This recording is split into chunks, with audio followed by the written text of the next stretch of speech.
software quality teams have been hampered by poor performance from their tool sets for more than 2 decades, and there's a lot of new developments in better tool sets in order to make life easier for quality assurance engineers, especially at the end-to-end level, at the browser automation level. But ultimately, a big part of where these test suites fall apart is in their design and what test cases are selected for the test suite. And there's no tool on its own that just solves that problem.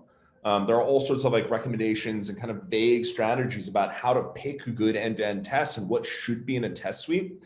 But two different groups of people, both equally smart, might pick radically different tests to go into a priority one browser automation test suite. And this is because there's no data driving these decisions. Complex and sophisticated product analytics tool sets such as FullStory, Hotjar, Heap, even Google Analytics exist, and they tell us what our users are doing on the application.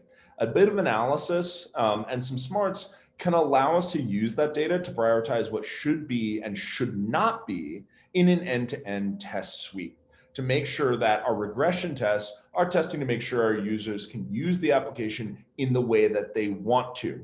In this talk, I'll be talking about some of the tool sets available and some of the strategies that some front of the pack Silicon Valley companies are using right now to get better, faster testing with less cost that catch more bugs long before production and increase developer velocity. Hope to see you there.